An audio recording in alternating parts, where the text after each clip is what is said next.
Bismillahirrahmanirrahim. Assalamualaikum warahmatullahi wabarakatuh. Kita kembali lagi pada saya sendiri, Ayu Soleh, dengan channel Abu Rama Channel ya. Di sini ada sebuah pertanyaan. Nanti pertanyaan di sini ya. Pertanyaan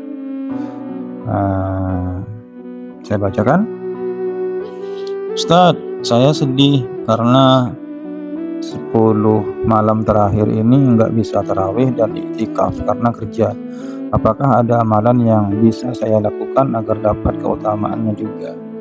Nah, ini banyak sekali ya dipertanyakan di momentum Ramadan terakhir ini, karena sebelumnya banyak ulama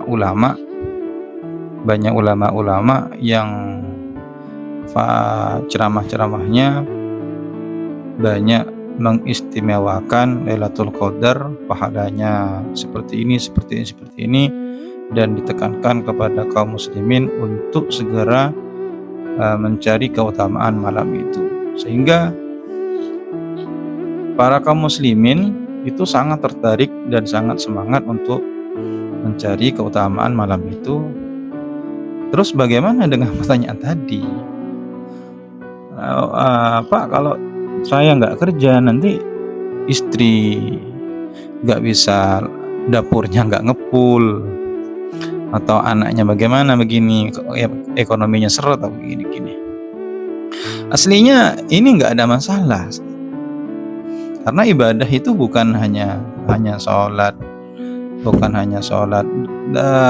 tidak terbatas. Ibadah itu tidak terbatas zikir, Quran, kemudian iktikaf, tahajud, dan lain sebagainya. Memang betul di beberapa ceramah-ceramah itu ibadah seperti itu yang disebutkan, tapi qiyamul lail, iktikaf, kemudian tahajud, baca Quran atau lain sebagainya yang diperuntukkan untuk Ramadan terakhir untuk mencari fadilah tarawih itu hukumnya sunnah dan itu anjuran. Sedangkan bapak yang mencari nafkah itu hukumnya wajib. Bapak tidak sadar bahwasanya dengan Anda yang mengerjakan kewajiban itu, mencari nafkah demi keluarga, bapak seperti mencari nafkah di hari itu lebih utama daripada mencari nafkah 1000 bulan. Paham ya Pak ya? Paham. Bagi sahabat-sahabat paham ya? Nah, semisal saya mengerjakan tahajud misalkan 2 rakaat, yang misalkan saya mendapatkan keutamaan Lailatul Qadar, maka tahajud 2 rakaat saya ini lebih baik, lebih utama daripada ibadah saya, tahajud saya 1000 bulan, di 1000 bulan. Nah, ini bapak melakukan kewajiban mencari nafkah, berarti mencari nafkahnya bapak semisalkan tepat di malam Lailatul Qadar, maka mencari nafkahnya bapak ini lebih utama di hari ini daripada bapak mencari nafkah di 1000 bulan. Intinya bapak mendapatkan kemuliaan Lailatul Qadar dengan melakukan kewajiban mencari nafkah. Mencari nafkahnya bapak di hari itu, misalkan tepat di malam Lailatul Qadar, itu lebih utama Pak mencari nafkah daripada bapak mencari nafkah di 1000 bulan. Bayangin, bapak 1000 bulan mencari nafkah setiap hari. Ini lebih utama yang mencari nafkah yang selama 1 malam. Jadi kita tidak Islam itu tidak menyempitkan pikiran, selalu banyak cara. Yang sempit itu pikiran kita.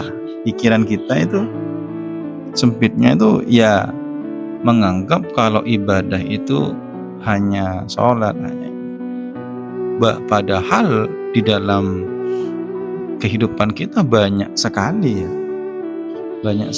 ibadah-ibadah yang nilainya itu selama ini kita anggap seperti bukan ibadah, padahal itu sangat-sangat ibadah. Seperti misalkan ya, ada pertanyaan yang sama, Pak, saya tidak bisa qiyamul lail, tidak bisa i'tikaf, kenapa Bapak? Misalkan saya jaga pos, saya bertugas di perbatasan Malaysia, Indonesia gitu. Nah, saya jawab,